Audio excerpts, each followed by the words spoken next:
Hello दोस्त, नमस्ते, प्रणाम। अपने यूट्यूब पे स्वागत करते हैं। देखिए, बहुत प्यारा कन्हैया जी का टीमी के सोहर गीत लेकर आए हैं। अगर आप लोग के अच्छा लगे तो आप लोग जरूर मैसेज करना है। गीत कैसा है? सावन बदाउआ के राती है तयाटी मिसो हवन लागे हो लालाना बारे बजे जाना मैं कनाइया तयाटी मिसो हवन लागे हो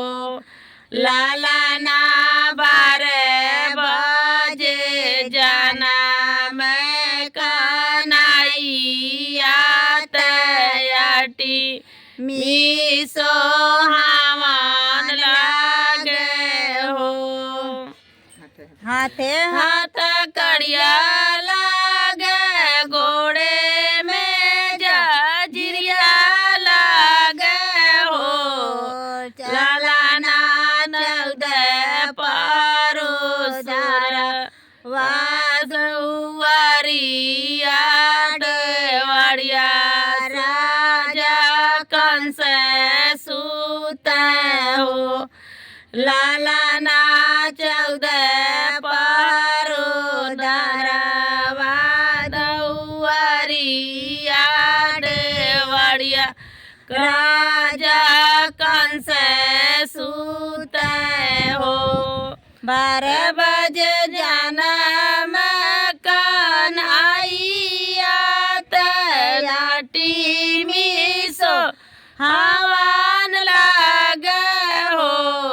लालाना देवा की देव से राज करन हो लालाना देवा की दास देव से राज कर हो प्रभु कहू लालाना बचवत गोदी या सो हवन लागे हो प्रभु कहू लालाना बचवती गोदी या सो हवन लागे हो टूटी गैला हाथे हाथ कड़िया खुले के जिरिया टूट हो लालाना सूती गैला 14 पारो दरवा देवड़िया राजा कंस सूते हो लालाना सूती गैला 14 पारो दरवा देवड़िया राजा कंस सूते हो सुपा में लगे लसदेवनी काढ़ल सारा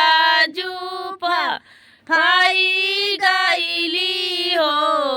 लालाना तिरिया के बाती नहीं माने चाही दोनों जियारा जाई न हो लालाना तिरिया के बाती नहीं माने चाही दोनों जियारा जाई न हो लालाना एतना बचन बैसना सुन पाए लाट काई दियाला हो लालाना सारा जूद गई लीजुराई वासुदेव गोकुल गईला हो लालाना राजू जय